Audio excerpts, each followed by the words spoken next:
जय श्रीराम. आज ज्ञानेश्वरी भावदर्शन अध्याय 6. आजच्या ओव्यांमध्ये कुंडलिनी शक्तीचं सगळं वर्णन येणार असल्यामुळे की काय आम्हाला या छोट्या जागेत वाचन घेण्याची बुद्धी झाली असं म्हणूया. एवढं मोठं घर सगळं सोडून जिथे शक्तीचं स्थान आहे, केंद्र आहे, अशी बुद्धी आज आम्हाला झाली. त्यामुळे आज इथे मी उपस्थित लोकांशी संवाद साधतोय. जे ऑनलाईन आहेत त्यांच्यासाठी हे नाही. असो,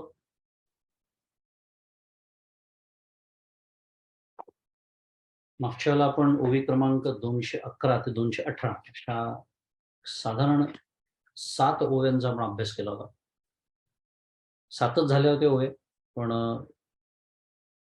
श्लोकाचाही अभ्यास केला होता आणि बरंच सविस्तर आपण त्याचा अर्थ बघितला होता सगळ्या शब्दांचा. त्याच्यामुळे आपल्या 7 ओव्यांचा अभ्यास झाला.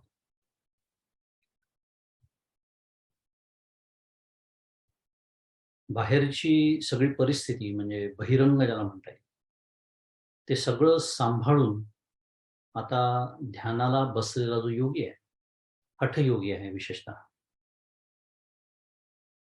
तो कसा आहे त्याचं वर्णन करणारा हा श्लोक आहे ज्याच्यावरच्या ओव्या आपण आता अभ्यासतो आहे. 14 क्रमांकाचा प्रशांत आत्मा, पहिलं त्याचं वर्णन आहे, विशेषण त्याला लावलेलं आहे.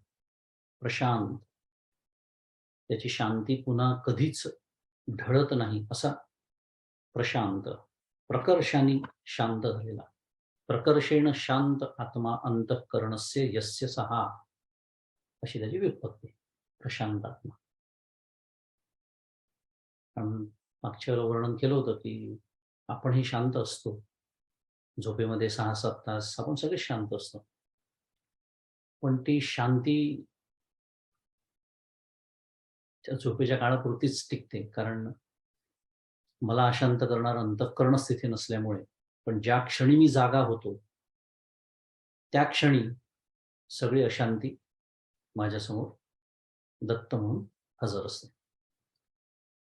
असं ज्याचं होत नाही तो अतिशय शांत चित्त झालेला प्रशांत आत्मा, विगत भीही, सगळ्या प्रकारचं भय निघून गेलेलं. मागच्याला आपण सगळं ते वर्णन ऐकलं होतं. परमपूज्य मंदादेंनी केलेला त्याचा एक विलक्षण अर्थही आपण बघितलेला होता की विहित कर्माच्या त्यागाने मला पाप लागेल की काय, अशी सुद्धा ज्याची भीती आता निघून गेलेली आहे. विगत भी ब्रह्मचारी व्रते स्थित, तिसरं विशेषण. मागच्याला खूप सविस्तर आपण त्याचा विचार केला की ब्रह्मचारी व्रते स्थित, त्या ब्रह्मचारी व्रतामध्ये तो स्थित असतो, ब्रह्मचारी व्रताचं तो पालन करतो. म्हणजे तो कोणत्या 8 गोष्टींचं पालन करतो त्याचा आपण मागच्याला खूप सविस्तर विचार केला होता. उजळणीचा भाग म्हणून शौच, अत्यंत पावित्र्य आपण बोललो होतो सगळं. त्रिकाल स्नान, त्रिकाल स्नानामध्ये संध्या, स्नानाबरोबर येणारी संध्या किंवा जो काही नियमित जप सद्गुरूंनी सांगितलेला असेल, जी काही साधना असेल ते. गुरुसेवा, त्याचाही आपण भरपूर विचार केला होता की गुरुसेवेचा अर्थ काय, आजच्या युगामध्ये ती तशी करता कशी येत नाही, मग त्याला कोणती व्याख्या लावून घ्यायची, हा सगळा विचार आपण केला होता. सदैव भगवत चिंतनात मग्न, भिक्षान्न सेवन करणार. आता पुन्हा आपण संसारी साधक आहोत, आपण कधीही भिक्षान्न सेवन करणार नाही, पण त्याचा अर्थ, त्याचा आशय आपण समजून घेतला होता की त्या योग्यापुरतीचा विचार करायचा झाला तर त्यांनी केवळ हा देह टिकवावा लागतो, जगवावा लागतो, कारण आपली साधना अजून काळ सुरू आहे, काम झालेलं नाही आहे, कारण हे साधनच आहे आपलं. ह्या दृष्टीने अन्न सेवन करणं की ज्याचा चवीशी काहीही संबंध नाही, मागून आणलेली भिक्षा नदीमध्ये खळबळून ती चव वाहून टाकणार, असा सगळा अर्थ आपण मागच्याला केला होता. म्हणजे फक्त पोषणासाठी, रुचीसाठी नव्हे. त्यामुळे आपण एक सांसारिक साधक या दृष्टीने आपणही विचार केला पाहिजे की आपण किती आसक्त आहोत या गोष्टींमध्ये. थोडंसं अनुषंगिक परमपूज्य काकांच्या एका प्रवचनात आलेला विषय आहे. ज्यांना सारखं कोणाला तरी जेवायला बोलवावंसं वाटतं आणि सारखं जेवायला जावंसं वाटतं, ते सगळे पंचकोशात अडकलेले आहेत असं समजायचं. ते कोशांची भाषा सारखं, म्हणजे एखादंच ठीक आहे, काही सत्यनारायणाची पूजा आहे, या बा आमच्याकडे मेहूण म्हणून या, किंवा ब्राह्मण म्हणून या, किंवा आमच्याकडे काय दिवाळी आहे, फराळाला या, समजू शकतो, त्याच्यासाठीच ती सोय केलेली आहे. पण काही नाही, आता या विकेंडला काय, शनिवार रविवार काहीच काम नाही आहे, ह्याला बोलवा त्याला बोलवा. बरं, बोलवायला हरकत नाही, असं नाही म्हणणार की आपण दोघ जण मिळून छान ज्ञानेश्वरीचा अभ्यास करू, पंचदशीचा अभ्यास करू, असं नाही. जेवणाचा कार्यक्रम, त्याच्या पलीकडे जे थोडेसे काय म्हणूया कला या क्षेत्रात रमलेले असतात, रंगलेले असतात, ते मनोमय कोशात अडकलेले असतात. संगीताचे कार्यक्रम, नाटक, रामकृष्ण इथेच थांबतो, अडचणीचा प्रांत सुरू झालेला आहे. जे बुद्धीच्या याच्यात अडकलेले असतात, ते हे वाच ते वाच, मला हे माहिती पाहिजे, मला ते माहिती पाहिजे, मला हे ज्ञान पाहिजे, मला त्याही क्षेत्रातलं माहिती पाहिजे, कुठल्याही विषयावर तुम्ही फक्त सुरू करा, फक्त की त्याला वनअपमनशिप म्हणतात, तुमच्यापेक्षा मला ज्ञान कसं जास्त आहे, विज्ञानमय कोशात अडकलेले आहे. हे सगळ्याची आठवण कशासाठी झाली? भिक्षान्न सेवन. आपल्याला भिक्षा मागायची नाही, त्यामुळे या गोष्टीशी माझा काही संबंधच नाही, असा आपल्या मनात विचार येऊ नये. तर आपण स्वतःचं आत्मपरीक्षण करावं की माझी आवड खरंच तशी आहे का? प्रासंगिक एखाद्या वेळेला निमित्ताने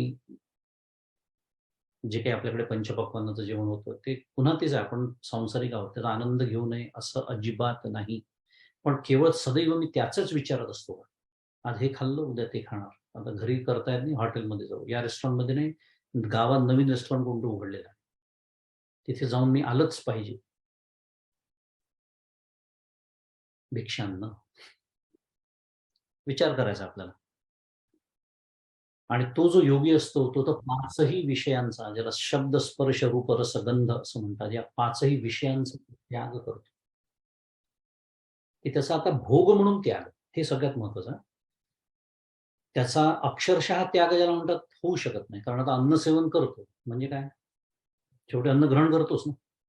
मागच्याला आपण एक उदाहरण बघितलं होतं, चालताना मी कुठे धडपडायला नको, दारातूनच बाहेर जावं, भिंतीतून जाण्याचा प्रयत्न होऊ नये, याच्यासाठी डोळे उघडे ठेवून तो बघतो. पण आता भोग म्हणून रूप या विषयाचा त्याग.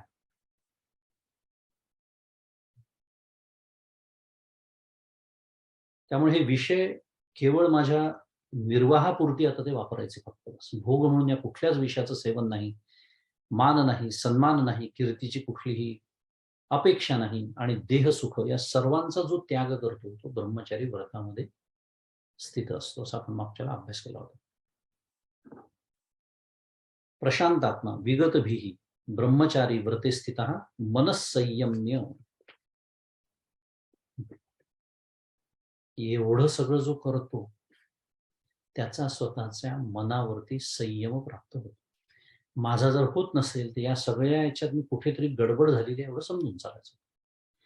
कारण माझ्या मनात जे विचार येतात, ज्याने माझ्या मनाचा संयम सुटतं, ते हे सगळे याच प्रांतातले विचार असतात. त्याचा पहिले बंदोबस्त करून मग बसावं लागतं, तर तिथे बसणं सार्थकी लागतं. त्या मनसंयम्य, आणि इतकं करून सुद्धा, मनाचा संयम करून सुद्धा, त्या मनाला एक इतकी वाईट सवय आपल्या अंतःकरणाला, बुद्धीला, मनाला म्हणा असते, की त्याला सारखा काहीतरी विषय लागतोच. कितीही तुम्ही, आणि येणार पुन्हा, म्हणजे हे कोणी मान्य केलेलं आहे? अर्जुनानी. मागच्याला 2-3 वेळा बोललो आपण. चंचलम ही मन कृष्ण प्रमाथी बलवत दृढम. ज्या अर्जुनाला फक्त पक्षाचा डोळा दिसतो, तो अर्जुन म्हणतोय की माझं चित्त अत्यंत चंचल आहे कृष्ण, मी काय करू?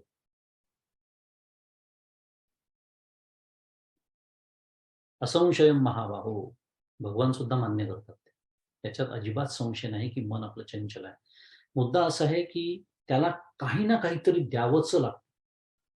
हे सगळं त्याचं आपण काढून घेतलंय, त्याचे सगळे आधार काढून घेतले, हे सगळे आश्रय काढून घेतले. आत्ता आपण जे बोललो ते सगळे त्याचे आश्रय काढलेले आहेत. याच्या आश्रयाने तर आपण जगत असतो. मग आता त्याला कुठला तरी आश्रय तर दिला पाहिजे, त्याला काहीतरी आधार दिला पाहिजे. मत चित्तो म्हणून पुढे म्हटलंय मनस्संयम्य मत चित्तः, की ज्याच्या चित्ताला आता फक्त मीच विषय झालेला आहे. भगवान गोपाल कृष्ण हेच ज्याच्या चित्ताचा विषय झालेला आहे. त्याच्या चित्ताचा एकमेव आश्रय आता भगवंतच आहे बघ. त्यामुळे मनाचा निग्रह करून काय करायचं आहे, तर माझ्या ठिकाणी त्याचं चित्त स्थिर आहे आणि पुढे मत चित्तो युक्त आसीत मत्परः. मतपर मागच्याला आपण छान विचार केला होता त्याचा. तत्पर शब्दावरून आपण मतपर समजून घेतला होता. तत् म्हणजे ब्रह्म. तत् या शब्दाचा परमार्थ ब्रह्म असा अर्थ होतो आणि पर या शब्दाचा अर्थ श्रेष्ठ असा होतो.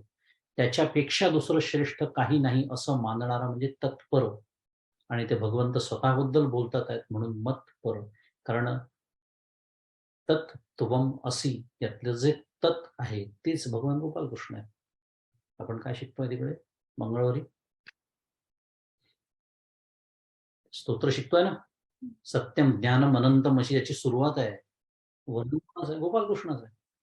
त्यामुळे सुंदरस निर्गुण आणि सगुण हातात हात घालून चाललेला आहे. दोन्ही एकच कसं आहे आपण शिकतो. त्यामुळे मत पर म्हणजे गोपाल कृष्ण सर्वात श्रेष्ठ. आणि आपण मागच्या तो खूप विचार केला होता की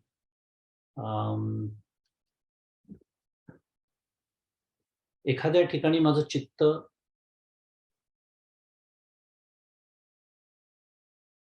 स्थिर असणं, आकृष्ट असणं आणि एखाद्या गोष्टीला मी श्रेष्ठ समजणं, या दोन गोष्टींमध्ये फरक पडू शकतो.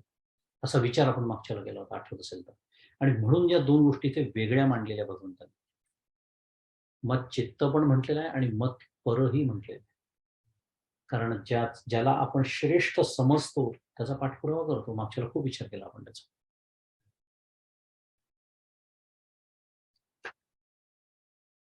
असा हा आपण या श्लोकाचा अर्थ समजून घेतला होता आणि त्याच्यावरच्या ओव्यांना आपण सुरुवात केली होती 211 ते 218. आणि ज्ञानेश्वर माऊलींना जो विषय भगवद्गीतेमध्ये नाही, जो विषय आचार्यांच्या भाष्यामध्ये नाही, तो म्हणजे या श्लोकांमध्ये दिसलेला कुंडलिनी योग. त्याचा आपण विचार करत होतो. खूप सुंदर एक ओवी मागच्या आपल्या समोर आलेली 212. कल्पना निमे प्रवृत्ती शमे अंग मन विरमे सावियाची, की कल्पना नष्ट होते, क्रिया बंद पडते, शरीर आणि मन एकदम शांत होतं. त्याचा सगळं आपण मागच्याला विचार केला होता. की त्या योग्याचं आता तो जो बसलेला आहे इतकं सगळं तयारी करून अधिकार संपन्न होऊन म्हणूया, त्याची भूक त्याची झोप हे सगळं हरवून जातं आणि मुख्य मूळ बंधाने कोंडलेला जो अपान वायू माघारी फिरलेला आहे, की जो वर जाऊन फुगू लागतो, खवळल्यामुळे तो माजतो आहे. आता तो मी मागच्याला गमतीने शब्द वापरला होता, काय काय धुमाकूळ घालतो आतमध्ये चांगल्या दृष्टीने. त्या सगळ्याचं वर्णन आपण मागच्याला ऐकलं होतं. आणि 218 क्रमांकाची जी ओवी होती की धातूंचे समुद्र उलंडी मेदाचे पर्वत फोडी आतली मज्जा काढी अस्थिगत, इथपर्यंत तो अपान वायू आतमध्ये आपल्या साध्या भाषेत उद्योग करतो. शुक्र रस रक्त मांस या धातूंचे समुद्र पालथे करतो, मेदाचे पर्वत फोडून टाकतो आणि देहातील हाडात असलेली मज्जा ओरपून बाहेर काढतो. म्हणजे अस्थिमज्जा ज्याला म्हणतात, बोन मॅरो. इतका हा अपान वायू जसा वर सरकतो, कारण अपानाची जी दिशा असते ती खालच्या बाजूला असते आणि तिला आता हा आपण ज्याला मूळ बंध म्हणतो,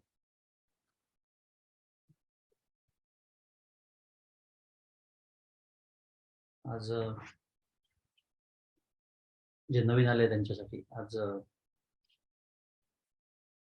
कुंडलिनी शक्तीचं वर्णन असल्यामुळे खास ही जागा निवडलेली आहे. एवढं मोठं घर सोडून आपल्या चुकलेल्या गोष्टीचं स्पष्टीकरण देण्याचा आहे प्रयत्न, बाकी काही नाही. तर हा जो अपान वायू आहे की जो आता वर सरकतो आहे, कारण आपण ज्याला गौण अर्थाने वज्रासन म्हटलं, आपण ज्याला तो बंध आपण जो शिकलो 200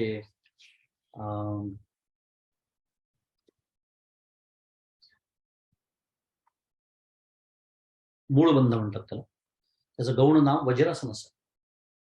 हे सगळं आपण वर्णन शिकलो की ती डाव्या पायाची टाच कुठे दाबायची आहे, उजवा पाय कुठे ठेवायचा आहे, हात कसे ठेवायचे आहेत, खांदे कसे वर येतात, मान कशी जाते, हे दिसेनासं होतं, यालाही एक बंध म्हणतात. हे सगळं सगळं आपण शिकलो. ह्याचा परिणाम काय व्हायला लागतो, तो अपान वायू वर जायला लागतोय आता, आणि तो या देहामध्ये या सगळ्या गोष्टी आता सुरू करतोय. आजच्या वाचनाकडे बोलू. 219. नाडी ते सोडवी, गात्रा ते बिघडवी, साधका ते भेडसावी, परी बिहावेना. नाड्यांच्या एकमेकांशी पडलेल्या गाठी तो सोडून टाकतो, अवयवात बिघाड निर्माण करतो, साधकाला रोगाची व मरणाची भीती दाखवतो, पण साधकाने भिवू नये हो, असं माऊलींनी म्हटलं. कदाचित विगत भीचा माऊलींनी केलेला हा अर्थ आहे. आणि आपण पाहिलं होतं की शेवटी भीती, अंतिम भीती कशाची असते? मरणाची असते प्रत्येकाला. हा देह सोडून आता जायचं आहे, हे जग सोडून जायचं आहे, ही ज्याची तयारी नसते तो मृत्यूला भीत असतो. कारण अजूनही याचं सत्यत्व गेलेलंच नाही. हे सगळं सत्य आहे, हे सत्य आहे, हे सत्य आहे, मी करता आहे, मी भोगता आहे, ज्या पाची भ्रांती आहे त्या जोपर्यंत शिल्लक आहे तोपर्यंत भीती राहणारच आहे, या ना त्या प्रकारची, आणि विशेषतः अंतिमतः मरणाची. त्यामुळे अशी भीती तो दाखवतो, म्हणजे थोडक्यात परीक्षाच घेतो म्हणून. पहिल्याच टप्प्यावरती इथेच जर हा अनुत्तीर्ण झाला, त्याला पुढे नेण्यात काही म्हणजे अर्थच नाही. या दृष्टीने हापानवायू अशी परिस्थिती आत निर्माण करतो. व्याधी ते दावी, सवेची हारवी, आप पृथ्वी कालवी एक वाढ. एखाद्या वेळी शरीरात रोग प्रकट करतो, नसलेला रोग निर्माण करतो, लागलीच नष्टही करतो. शरीरात असलेले पाणी आणि पृथ्वी एका ठिकाणी कालवितो, त्यांच्यात भेद ठेवत नाही. त्यामुळे आपला देह पंचमहाभूतांचा आहे, अष्टधा प्रकृतीचा आहे. अगदीच शास्त्र शुद्ध बोलायचं, खूप शास्त्राचा अभ्यास असलेले सगळेजण आहेत, तेव्हा थोडंसं संपूर्णच बोलावं लागतं. अष्टधा प्रकृतीचा आहे, पंचधा नाही. पंचधा हे आजूबाजूच्या गोष्टी आहेत सगळ्या निर्जीव. आपल्यामध्ये 3 गोष्टी जास्तीच्या आहे, म्हणून अष्टधा. पण मुळात ही जी पंचमहाभूत आहेत त्याच्यात आज आपल्याला विज्ञानही सांगताय की आपलं शरीरात जवळपास 70% जास्त पाणी आहे. 70% म्हणून. अनेक जण मानवी देहाची कल्पना वॉटर बॉटल अशीच करतात. कल्पना करा, पाणी जर भरलं तर 70% साधारण इथपर्यंत वगैरे पाणीच आहे सगळं. पृथ्वी नावाचा तत्वही आहे. हेच तर विसरून जातो आपण. परमपूज्य काका तेच म्हणतात की मी आईच्या गर्भात होतो तेव्हा माझं वजन किती होतं? काही ग्रॅम. बाहेर आल्यानंतर पहिले काय विचारतो? बाळाचं वजन किती आहे? आई कशी आहे? काही ठरलेले प्रश्न असतात. आपण बाळ जन्माला आलं म्हटलं किती असतं तेव्हा? 7-7.5 पाऊंड काहीतरी. आज किती आहे? म्हणजे प्रत्येकाला माहिती आहे. मुद्दा एवढाच आहे, काका प्रश्न हा विचारतात, कुठून आणलं? हे सगळं कुठून आणलं? हे सगळं इथूनच गोळा केलेलं आहे. जग्गी वासुदेवन यांचा एक फार सुंदर शब्द आहे, मला खूप आवडतो त्यांचा हा शब्द या बाबतीत विशेषतः. ते म्हणतात दिस इज अक्युम्युलेटेड फूड. आणि जे आतमध्ये दिसत नाही त्याला म्हणतात अक्युम्युलेटेड थॉट्स, माइंड.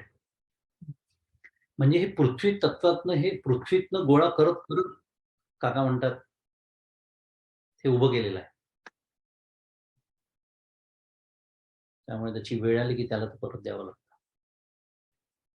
पुन्हा एकदा त्या विषयाकडे स्पर्श करून घेतो त्याला, कारण काका हेही सांगतात की सभ्य माणसाचं लक्षण असतं की जे जिथून आणलं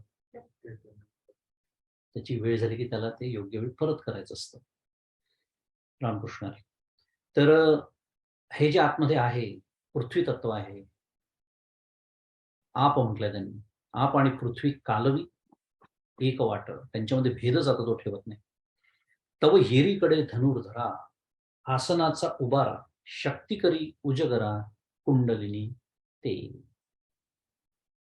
त्याला प्रवेश झालेला आहे.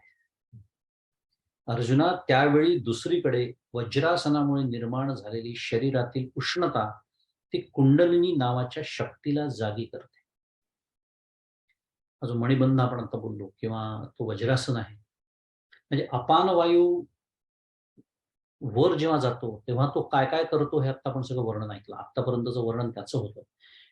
पण आता वज्रासनामुळे शरीरामध्ये उष्णता सुद्धा निर्माण व्हायला लागली. आता आपल्यापैकी कोणीही हठयोगाचा अभ्यास करणारे नाहीत, करणार पण नाहीत. कारण आपण बघितलं हठयोगाचा अधिकारी कोण आहे.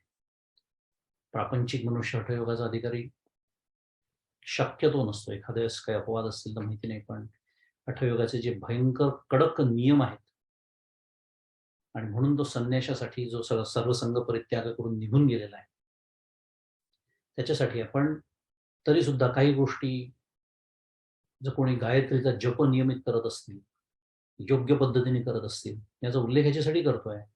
हा अनुभवाचा विषय आहे की उष्णता निर्माण होते. पण गायत्री मंत्राचं आपल्याला सगळ्यांनाच त्याची जबरदस्त ताकद माहिती. तसं वज्रासनामुळे सुद्धा शरीरात जी उष्णता निर्माण होते त्याने कुंडलिनी नावाची शक्ती ती जागी करते. म्हणजे कुंडलिनी शक्ती की जी झोपी गेलेली, आपण मराठीत त्याला डॉर्मंट असं म्हणतो, तिला आता काय म्हणूया उचकवणं सुरू आहे. थोडक्यात उचकवणं हा जो शब्द आहे ना मराठीतला, तिला जाग करणं, मुद्दाम जाग करणं सुरू आहे. कारण उद्देशच तो आहे. ह्या सगळ्या साधन मार्गाचा उद्देश आहे. त्यामुळे शक्ती करी उजगरा म्हटलेलं. कारण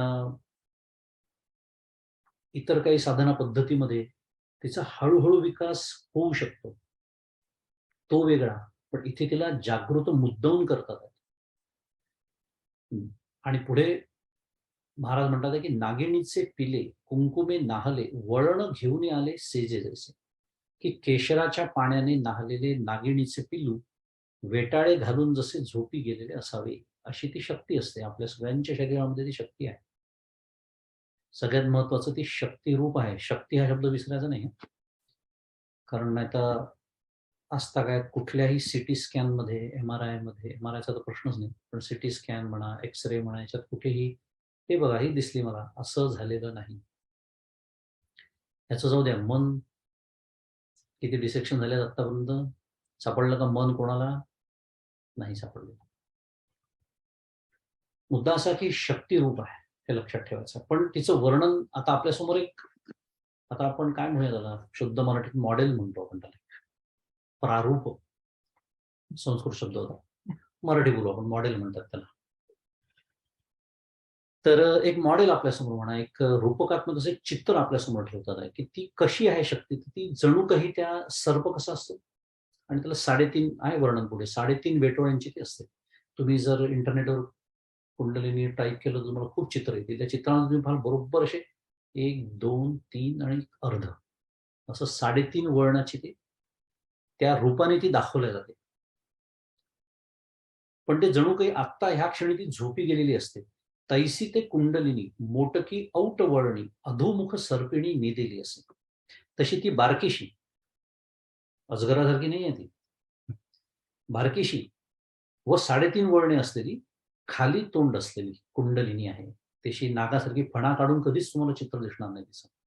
अधोमुख असं खाली मान घातली, असं छोटंसं ते पिल्लू जणू खाली तोंड करून सर्पिण झोपी गेली आहे, अधोमुख सर्पिणी निदेली असे. आपल्याला सगळं वर्णन जे आहे ते परोक्ष रूपाने, म्हणजे शाब्दिक पातळीवरच समजून घ्यायचं आहे. ते जे बारकावे आहेत ते मी मागच्या वेळेला बोललो होतो. ज्यांना हठयोगाचा अभ्यास करायचा आहे त्यांनी त्या क्षेत्रातले अधिकारी जे कोणी असतील त्यांच्याच मार्गदर्शनाखाली ते बारकावे समजून घ्यावे. आपल्याला या मार्गाने जायचं नसल्यामुळे, आपल्याला म्हणजे मी बहुतांश लोकांबद्दल बोलतो आहे, कारण हठयोगाचा अधिकारी मी आत्ताच सांगितलं, आणि विशेषतः याच्यानंतर याच्यात काही सिद्धी वगैरे प्राप्त होतात, तो त्याचा काय म्हणूया अवांतर असं त्याचं फळ आहे, ज्याला आपण साईड इफेक्ट म्हणतो मराठीमध्ये. अवांतर फळ आहे ते, मुख्य फळ ते नाही आहे, ते अपेक्षित नाही आहे. हा योग भगवंतांना अपेक्षित नाही, ते अवांतर फळ आहे. पण आज परमपूज्य काका असं म्हणतात की ह्याच आपल्याला आकर्षण असतं, कारण ह्याला ग्लॅमर असतं. ज्ञानयोग तुम्ही टाईप कराल तर तुम्हाला कदाचित 4 पानी नाही मिळणार बहुतेक ऑनलाईन. पण कुंडलिनी योग करा तुम्ही, तुम्हाला मिलियन्स ऑफ पेजेस मिळतील. कारण आज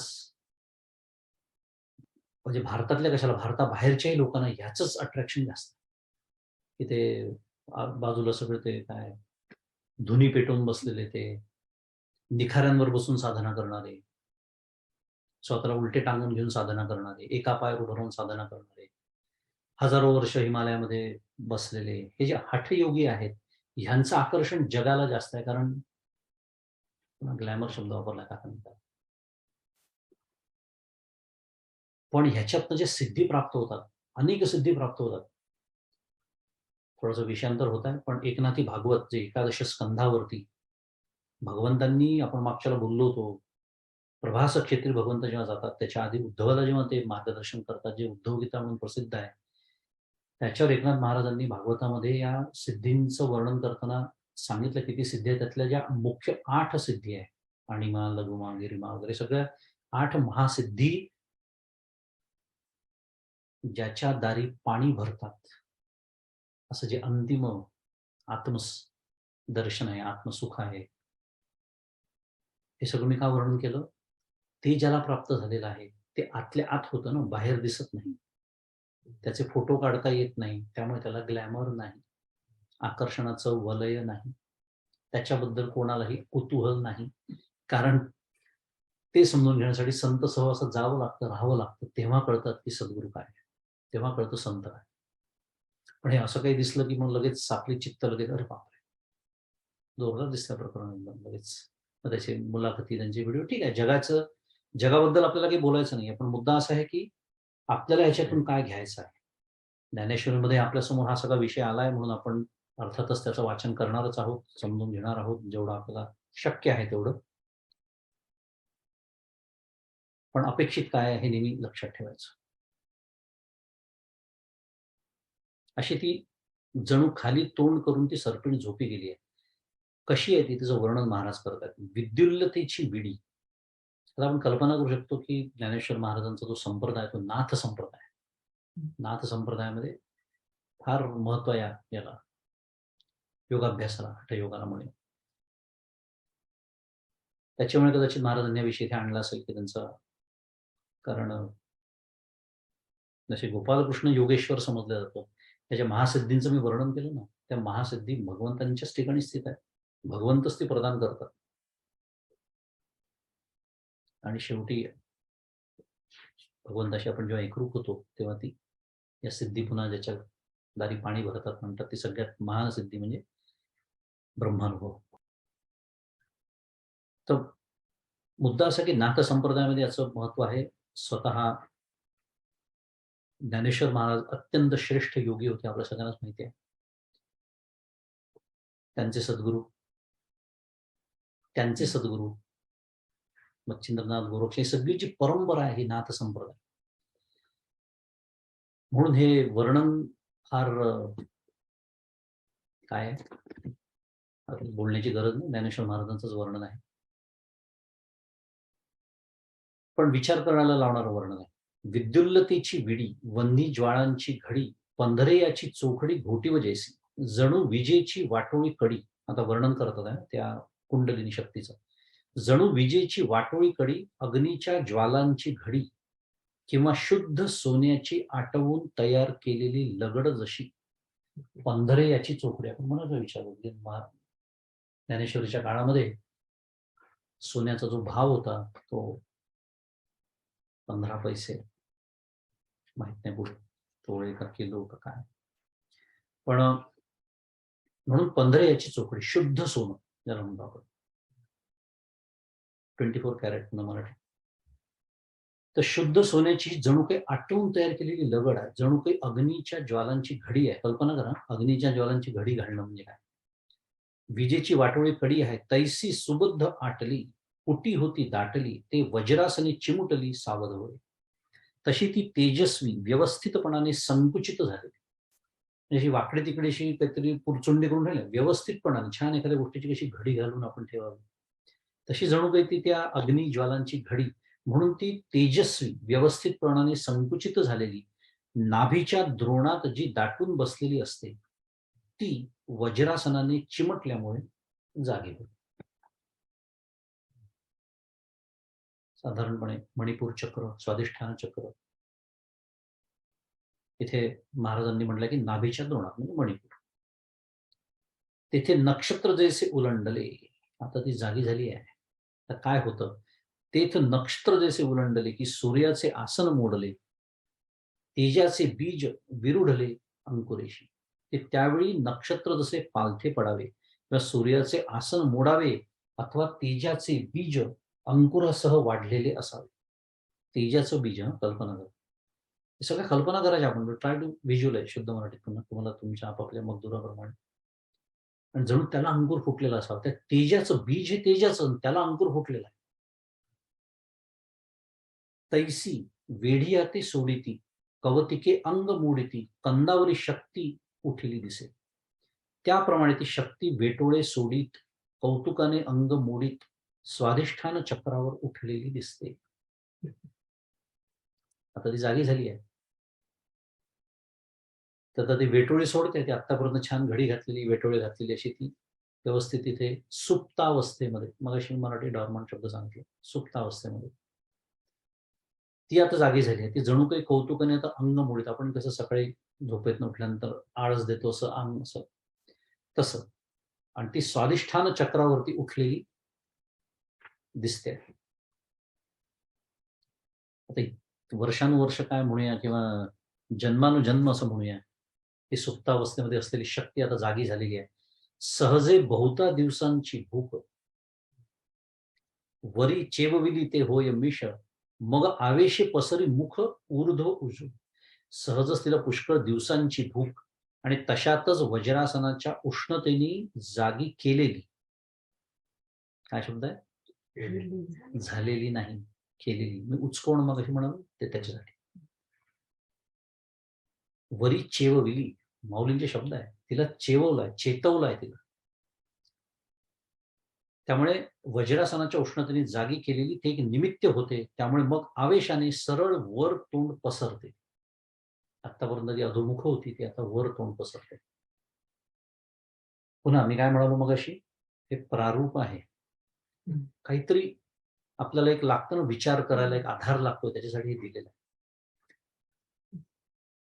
तेथ हृदय कोशा तळवटी, जो पवन भरे किरीटी, तया सगळेयाची मिठी देवने झाली. अर्जुना, त्यावेळी हृदयकोशाच्या खाली, हृदयकोशाच्या खाली म्हणजे कोठ्यात जो अपान वारा भरलेला असतो, जो अपान आता वर आलेला आहे, त्याला आपण त्याचा मार्गाला आपण हे केलेला आहे ना, बंद केलेला, तो वर आलेला आहे, त्या वायूच्या सर्व भागालाच ती मिठी मारून पोटात घालते. सर्वप्रथम ती काय करते, तो वायू जो पसरलेला आहे त्याला जणू काही त्या आता वायूला मिठी मारून ती पोटात घालते. मुखीच्या ज्वाळी तळी वरी कवळी, मासाची वडवाळी आरोगू लागे. मुखातील ज्वालेने खालचा वरचा भाग व्यापून टाकते. खालचा आणि वरचा दोन्ही. स्वाधिष्ठान चक्रापाशी ती जागी झालेली आहे. याचा अर्थ फक्त वरच नाही, खालचा पण सगळा. आणि मासांचे घास खाऊ लागते, असं वर्णन आहे. जे जे ठाय समास, तेथ आहाच जोडे घाऊस, पाठी एक दोन्ही घास हियाही भरी. जो जो भाग मांसल आहे त्या त्या ठिकाणचा मासाचा भाग तिला वरवरच मिळतो. जिथे जिथे आपलं मांस असतं शरीरावरती, आपण फॅट म्हणतो मराठीत, ते तिला सहजच मिळतं.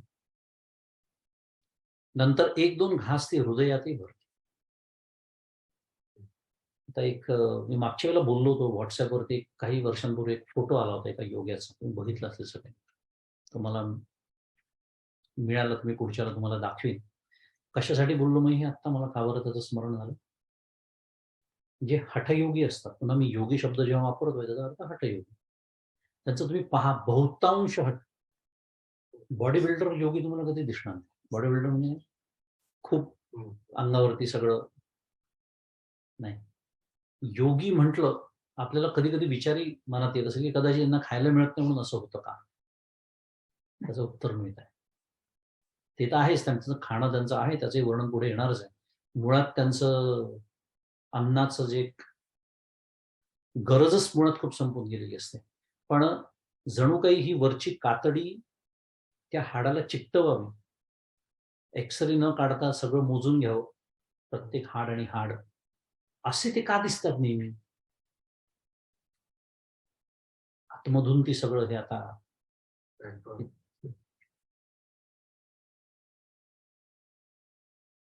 त्यामुळे जो जो भाग मांसल आहे त्या ठिकाणचा मांसाचा घास तिला वरवरच मिळतो.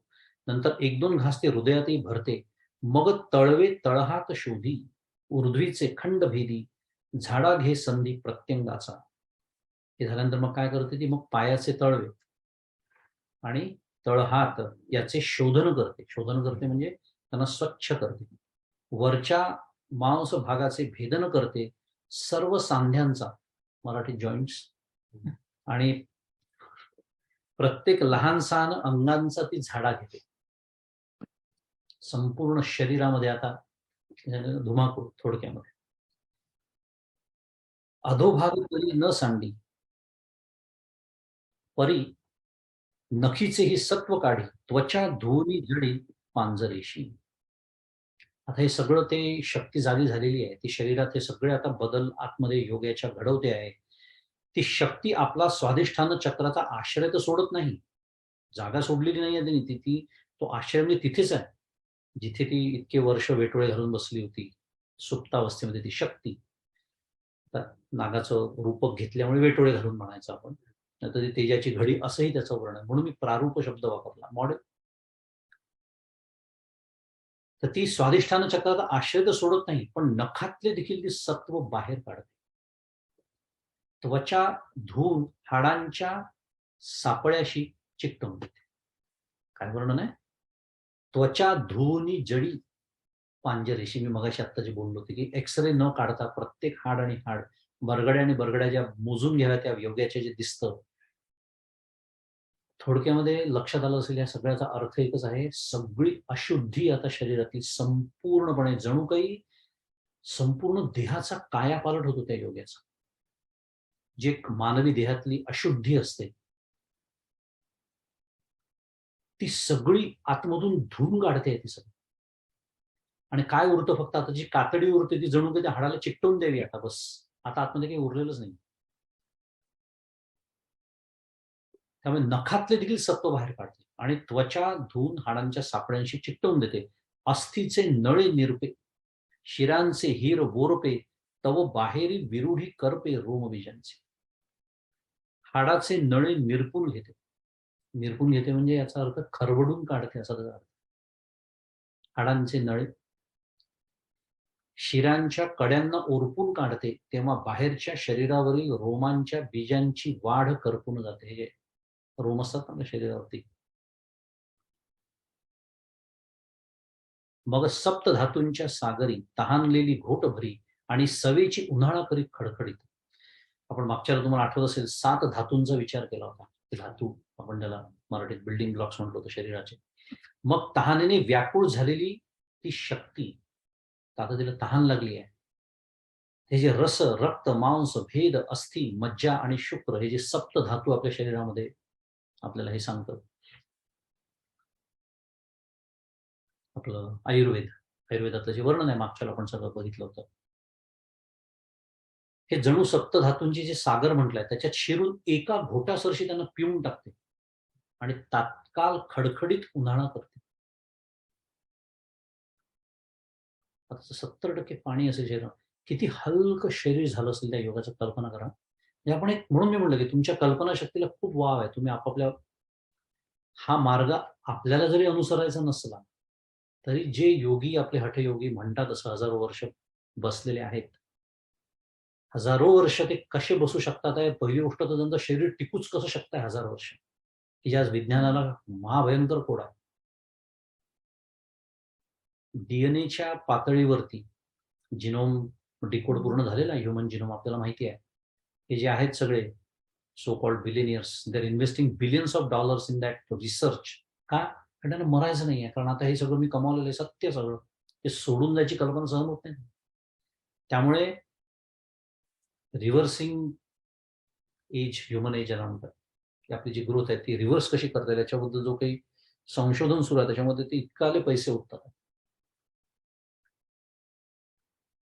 पण हजारो वर्षापासून आपल्या योग्यांनी जे साधलेलं आहे ते अजूनही विज्ञानाला त्याचा थांगपत्ता सुद्धा नाही. थांगपत्ता.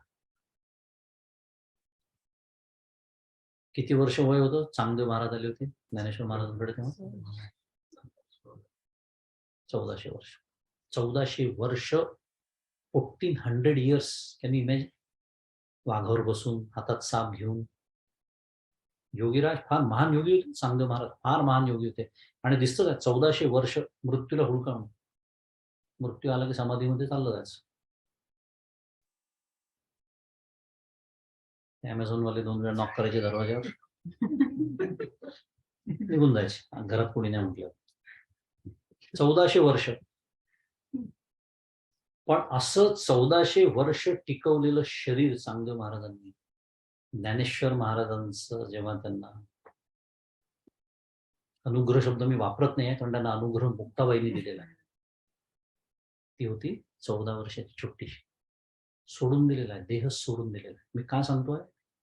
महान हठयोगी.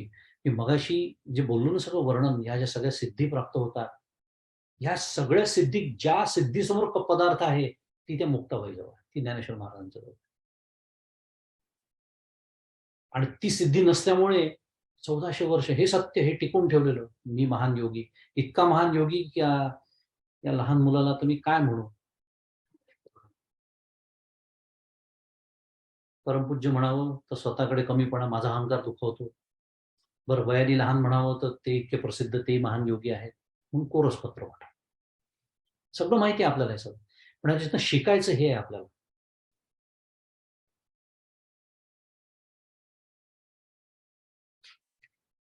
तर असं ते त्यांचा देह जो असतो तो म्हणून इतके हजारो वर्ष टिकू शकतो. त्याचं याच्यासाठी मी हा सगळा विषय आला आपला बोलण्यामध्ये. तर ती या 7ही जे धातू आहेत पिऊन टाकते, तात्काळ खडखडीत उन्हाळा करते. नास फुटवणी वारा, जो जात असे अंगुळे 12, तो गचिय धरुनी माघारा आतू. नागपुड्यातून बाहेर जो 12 बोटे लांब वारा वाहत असतो त्याला गच्च धरून परत आत घालते.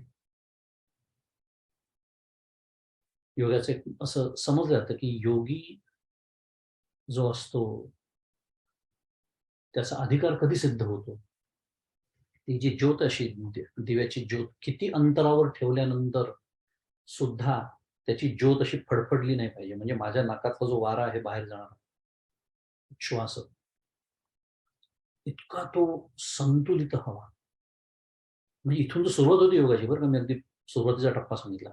पण इथे तर वर्णन आहे की आता 12 बोटे जो साधारणपणे बाहेर जातो त्याला धरून आतमध्ये ते घालते. म्हणजे काय? आता प्राणांवर आता विजय मिळवणं सुरू झालेलं आहे. तेथ अध वरवते आकुंचे, ऊर्ध्व तळवते खाचे, तया खेवा माझी चक्राचे पदर उरते. त्या अवस्थेत खालचा अपान वायू वर आकुंचित होतो. आता मी जे बोललो ते कशाचं वर्णन होतं? प्राणवायूचं, अर्थातच श्वासोच्छ्वास. आणि वरचा प्राणवायू खाली जातो आणि या 2 वायूंच्या भेटीमध्ये षटचक्रांचे नुसते पदर उरतात.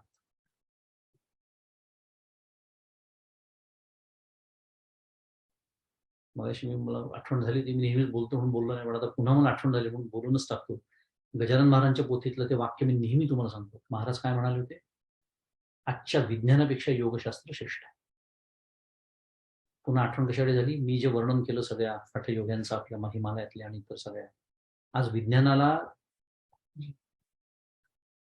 थांगपत्ता नाही आहे असं ते जगतात. म्हणून विज्ञानापेक्षा योगशास्त्र श्रेष्ठ आहे आणि योगशास्त्रापेक्षा परमार्थशास्त्र, अध्यात्मशास्त्र श्रेष्ठ. हे कोण म्हणत आहे? स्वतः गजानन महाराज म्हणतात आहे. हे कशातनं सिद्ध होतं? आत्ता मी सांगितलेली जी कथा आहे, कथा नाही, हे प्रत्यक्ष घडलेलं आहे. चांगदेव महाराज आणि ज्ञानेश्वर महाराज आणि मुक्ताबाई. 1400 वर्ष सांभाळलेला देह योग सामर्थ्यावरती ज्ञान झाल्याबरोबर सोडून देईल. परमार्थशास्त्र योगापेक्षा कसं श्रेष्ठ आहे आणि योग विज्ञानापेक्षा कसं श्रेष्ठ आहे. कारण चांगदेव महाराज जेव्हा भेटायला आले तेव्हा ते वाघावर बसून आले. सगळ्या हिंस्त्र श्वापदांना त्यांनी नियंत्रण होतं त्यांच्यावरती, सगळ्यांना कह्यात घेतलं होतं. आणि ज्ञानेश्वर महाराज भिंत चालवलेली. भिंत का? कारण दिसत होतं हे 1400 वर्षाचं जे प्रकरण आहे ते तेव्हा चमत्कार, म्हणजे नमस्कार करणार आहे जेव्हा त्यांना चमत्कार दिसणार आहे. तेव्हाच त्यांनी नमस्कार केलेला आहे पाहिजे, की अरे मी तर वाघावर आणि सापावरती या सगळ्या हिंस्र पशूंवरती मी विजय मिळवलेला आहे. हे तर त्या अचर निर्जीव वस्तूला चालवतात. म्हणजे योगाचं आता म्हणजे कळस झाला म्हणजे इतका पंचमहाभूतांवरती विजय.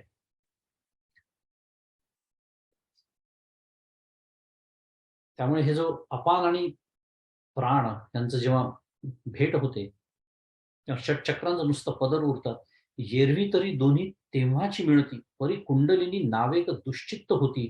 ते तया ते म्हणे परवती तुम्हीची काय असे येथे.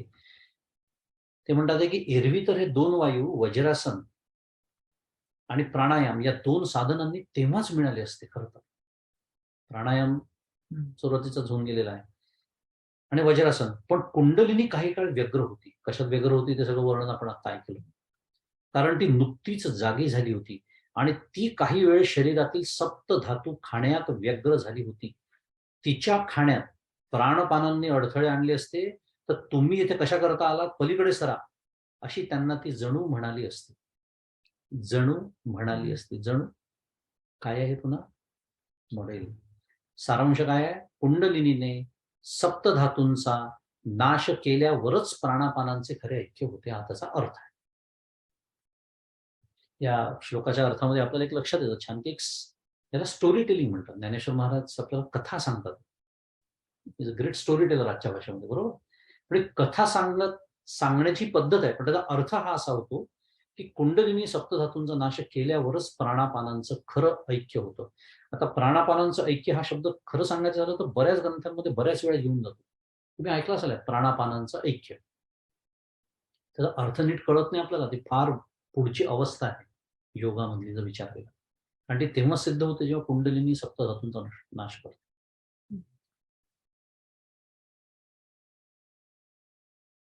ऐके पार्थिव धातू आघवी आरोगिता काही नुरवी आणि आपाते तव ठेवी पुसोनिया. अर्जुना ऐक, पृथ्वीपासून निर्माण झालेले शरीरातील जे धातू आहेत त्यांपैकी काहीही शिल्लक ठेवीत नाही आणि पाण्याला तर चाटून पुसून टाक. ऐसी दोन्ही भूते खाय ते वेळी संपूर्ण धाये मग सौम्य होऊने राहे सुषुम्ने पाशी. याप्रमाणे पृथ्वी आणि पाणी दोन भूतांना खाते त्यावेळी ती पूर्ण तृप्त होते मग शांत होऊन सुषुम्नेजवळ स्थिर होते. सुषुम्ना सुषुम्ना नाडी आपण इथे डावी इडा पिंगला आणि मधली सुषुम्ना, तोच तो मार्ग नंतर मोकळा होतो. अमृताचा कुंभ येणार आहे सगळं. आता ती पुन्हा आपल्या भाषेत इतकं धुमाकूळ घातल्यानंतर, इतकं सगळं साफसफाई केल्यानंतर, सगळं स्वच्छ केल्यानंतर, एखादी जणू काही स्त्री सकाळी उठल्यानंतर पहिलं जसं सगळं घर आवरते, स्वच्छ करून घेते, झाडून घेते, पुसून घेते असं म्हणून, तसं या शरीरातले सगळे दोष ती पहिले घालून टाकते. कारण ह्या अशा शरीरामध्ये हे प्रकट होणार नाही. याचे सगळे वर्णन आपण आता ऐकले, मग ते सिद्धींचं असो का त्याच्या पलीकडच्या आत्मानुभवाचं असो, हे सगळे दोष ती घालवते. ते तर तृप्तीचेनी संतोषे गरळ जे वमी मुखे तेणे तियेचिनी पियुषे प्राणजी. आता तेथे तृप्तीच्या समाधानाने जे गरळ ओकते ते गरळच अमृत होऊन त्या योगाने प्राण जगत असत. एवढं सगळं शरीरातलं स्वच्छ केल्यानंतर प्राण जगेल कसा ते सांगतात आहे. की ती जणू काही हे सगळं साफ केल्यानंतर ते जे गरळ जे होते ते गरळ म्हणजे खरं अमृतच. खरं सापाचं गरळ विषच असतं आपल्याला माहिती आहे, म्हणून म्हणलं की उपमा दिलेली आहे फक्त, पण ते गरळ हेच जणू अमृत आणि त्या योगाने प्राण जगत असतो. तो अग्नी आतुनी निघे. आता तो अग्निरूप आहे, तो अग्नी आतुनी निघे परी सबाह्य निववूची लागे ते वेळी कसू बांधी ते अंगे सांडली पुढती. की शक्तीच्या तोंडातून तो गरळरूपी अग्नी बाहेर निघतो खरा, परंतु तो अग्नीच शरीराला आतून बाहेरून शांत करू लागतो. त्यावेळी सर्व अवयवांची गेलेली शक्ती पुन्हा धरू लागते. घर आता आवरून झालंय, सगळं स्वच्छ झालेलं आहे आणि मग ज्या वस्तू झाडण्यासाठी म्हणा उचलून ठेवलेल्या असतात त्या पुन्हा जागच्या जागी व्यवस्थित ती स्त्री कशी लावते. आता बसल्या बसल्या दृष्टांत आठवत. त्याप्रमाणे सगळ्या अवयवांची जी आता सगळी शक्ती खेचून घेतलेली असते साफसफाईच्या निमित्ताने, ती शक्ती पुन्हा आता धरू लागते. मार्ग मोडती नाडीचे, नवविधपण वायूचे, जाय म्हणून शरीराचे धर्म आहे. नाडीची गती बंद पडते. हे सगळे वर्णन तुम्ही ऐकलेच एखाद्यास. योगाची नाडी जर तेव्हा बघितली तर डॉक्टरांना सापडत नाही, बंद लागते. बंद जणू काही लावले तुमच्या मशीन्स काय काय म्हणतात, ते लाईन सरळ दिसेल कदाचित. सगळं वर्णन आहे ते. योगाचा अभ्यास करणाऱ्यांचे सगळे वर्णन आहे, ज्याच्यात आता ज्यांनी तेच आहे. विज्ञानवाद्यांना हे भेटतच नाहीत ना, कारण हे जिथे असतात तिथे हे पोचत नाहीत आणि त्यांना प्रसिद्धीची अपेक्षा नसते. एखादेच कुठे असे प्रयोग झाले असतील. थोडंसं मागच्याला मी तुम्हाला एक व्हिडिओ दाखवला होता, मागच्या वाचनातच दाखवला होता ना, एक 2 मिनिटाचा, की आज विज्ञानाचे ते प्रयोग सुरू आहेत की कसे त्या जीन्सच्या लेवलला परिणाम होतात, बदल होतात. ही भाषा इथे नसेल, शब्द बदलत असतील, की असं का होतं, कदाचित त्याच्या काही गोष्टींचं स्पष्टीकरण याच्यात नसेल, जे आज विज्ञान देऊ शकेल. आपली श्रद्धास्थान आहेत ना ती, त्यांनी दिलं तरच आपल्याला कळतं पटतं, म्हणजे नाही तर आपल्याला हे सगळे कवी कल्पना वाटतात आपल्याला, पण आपण तर कधी करणार नाही हे सगळं. तर मधनं म्हणून मी आपल्या श्रद्धास्थानांना हात घालत असतो, बाकी काही. कारण हे सिद्ध करण्यासाठी त्यांची गरज आम्हाला अजिबात नाही. त्यामुळे नाडीची गती बंद पडते आणि शरीरातील मुख्य प्राणाला सोडून उपाधी भेदाने व कार्यभेदाने अपान, व्यान, उदान, समान, काय म्हणतो आपण नैवेद्य दाखवतो तेव्हा, प्राणाय स्वाहा, अपानाय स्वाहा म्हणतो ना, 5 प्राणांची नावं घेतो. हे 5 मुख्य प्राण आहे आणि 5 उपप्राण आहेत. नाग, कुर्म, कुर्कल, देवदत्त आणि धनंजय हे त्याचे 5 उपप्राण आहेत, असे 10. जे मुख्य प्राणाला सोडून हे 9 या नावांनी प्रसिद्ध असलेले वायूचे 9 प्रकार संपून जातात. म्हणून काय होतं, हे कशासाठी, काय विचार करा. म्हणून म्हणलं हे हजारो वर्ष कसे बसू शकतात तिथे गुहेमध्ये महिनोन महिने न हालता. ह्यामुळे काय होतं तर शरीराचे श्वासोच्छवास, शिंक, जांभाई, ढेकर, क्षुधा, तृषा, अन्न पाण्याचे पचन होणे, मलमूत्रांचे विसर्जन होणे इत्यादी धर्मही नाहीसे होतात.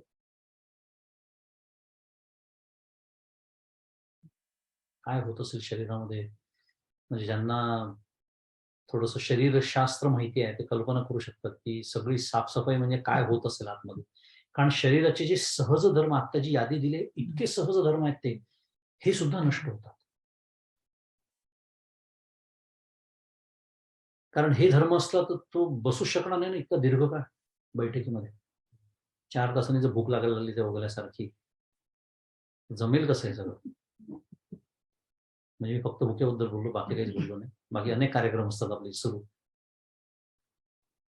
इडा पिंगळा एक वटती, गाठी तिन्ही सुटती, साही पदर फुटती चक्रांचे. आता इडा आणि पिंगला या नावाच्या 2 वाम दक्षिण नाड्या एक होतात. वाम दक्षिण, इडा पिंगला या एक होतात. हृदयस्थानी असलेली ब्रह्मग्रंथी, कंठस्थानी असलेली विष्णू ग्रंथी आणि भ्रूमध्यस्थानी असलेली रुद्र ग्रंथी या 3 गाठी सुटतात. आणि आता 7 चक्र आहेत. मूलाधार, स्वादिष्ठान, मणिपूर, अनाहत, विशुद्ध आणि आज्ञा या 6 चक्रांचे पदर अलग होतात. चक्रांचं भेदन म्हणून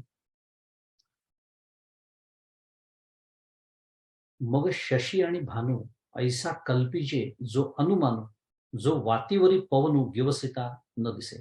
डाव्या नागपुडीतून वाहणाऱ्या वायूला चंद्र म्हणतात, उजव्या नागपुडीतून वाहणाऱ्या वायूला सूर्य म्हणतात. चंद्रवायू शुभ फल देतो, सूर्यवायू क्रूर फल देतो, अशी ज्यांच्या संबंधी अनुमाने कल्पलेली आहेत, तो 2 प्रकारचा वायू नाकापुढे कापसाची वात धरून शोधला तरी पण सापडत नाही. म्हणजे काय सांगायचं आहे, हेच मगाशी जे वर्णन आलं की आता श्वासोच्छवास सुद्धा त्या योग्याचा बंद पडलेला आहे. म्हणजे आधुनिक विज्ञानाच्या दृष्टीने संपला नाही आता, पण तो आहे.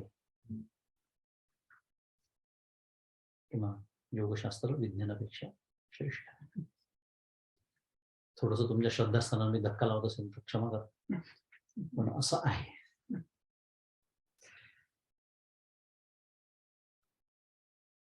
पूर्ण नाडी बंद पडते, श्वासोच्छ्वास पूर्ण बंद. आणि हे तर ती कुंडलिनी शक्ती जागृत झाल्यानंतरचं वर्णन आहे. जो प्रामाणिकपणे नियमित साधन करतोय, या अनेक यातल्या काही गोष्टी तर आपल्या मार्गामध्ये सुद्धा आपल्याला अनुभव आले. मी मागच्या वर्णन केलं होतं ते. ती घर-घर जी होती शरीराची, ती गाडी इंजिन ऑन केल्यानंतर मी ते वर्णन केलं होतं. तो बंद पडल्याचा अनुभव येतो. श्वास अत्यंत मंदावतो. हे सगळे अनुभव येतात. इथे शरीराच्या माध्यमातूनच हे सगळं सुरू आहे, पण इतर याच्यामध्ये सुद्धा. भक्तिप्रेमामध्ये तर देहभानच विसरलेला असतो तो. देवा ईश्वराचं इतकं प्रेम असतं, इतकं प्रेम असतं.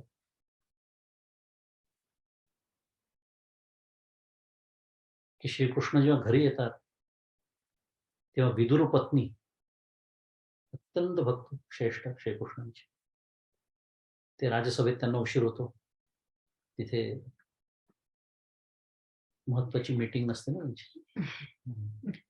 म्हणजे काय मीटिंग जवळ आजकालचे शब्द वापरले की बरं वाटतं.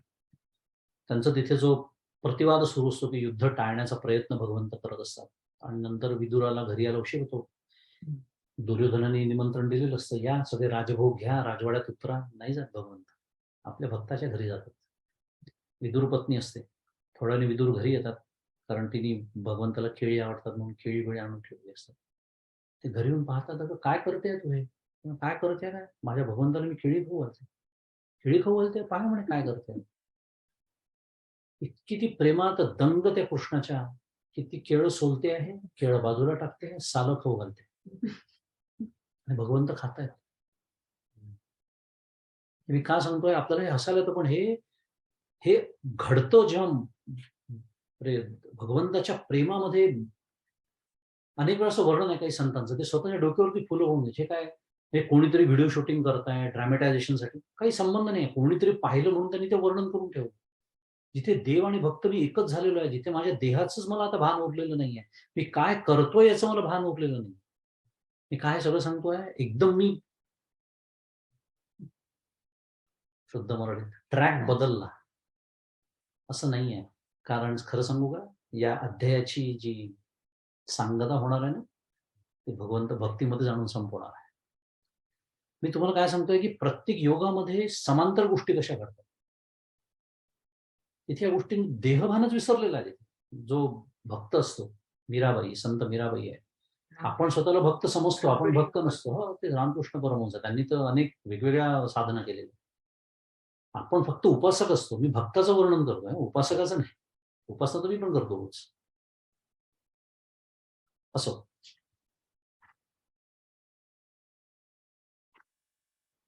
आपली वेळ होऊन गेली. एक शेवटची ओवी वाचतो आणि थांबतो. बुद्धीची पुलिका विरे, परिमळ घ्राणी उरे, तोही शक्ती सवे संचरे मध्यमे. की बुद्धीचा ज्ञान ग्रहण करण्याचा आकार विरून जातो. नाकामध्ये गंध ग्रहण करण्याची जी शक्ती उर्वरित राहिलेली असते. वर्णन असं आहे, बाकीचं काहीच वर्णन नाही. आता मधल्या जागा आपण भरायच्या. एकमेव उर्वरित शक्ती काय? कुठल्या ज्ञानेंद्रियाच्या तर आहे, कारण डोळे तर बंद आहे, कानाने कदाचित बाहेरचं आता काही ऐकूच येत नाहीये. नाकामध्ये गंध ग्रहण करण्याची शक्ती उर्वरित राहिलेली असते. तीही कुंडलिनी बरोबर सुषुम्नेमध्ये प्रवेश करते. म्हणजे सगळ्या पंच ज्ञानेंद्रियांचं आता संपूर्ण कार्य थांबलेलं आहे. पंच ज्ञानेंद्रियांचं तर कार्य थांबलेलं आहे, त्यात आश्चर्य नाहीच. प्राण, अपान, सगळं सगळं सगळं सगळं थांबलेलं आहे. शांत, प्रशांत. आणि आता हे सगळं झाल्यानंतर काय होतं? आता जे फळ मिळणार आहे सुंदर अमृताचं, त्याच्यासाठी पुढच्या शुक्रवारी या. त्याचं वर्णन पुढच्या ओवीमध्ये 247 क्रमांकाच्या जे ऑनलाईन आहे ते भाग्यवान आहे, त्यांना वाचायला मिळालेलं. कारण आपण फक्त शुक्रवारी ज्ञानेश्वरी उघडतो की नाही. रामकृष्ण हरी, इथे थांबूया. श्री ज्ञानेश्वर महाराज की जय. गोपाल कृष्ण भगवान की जय.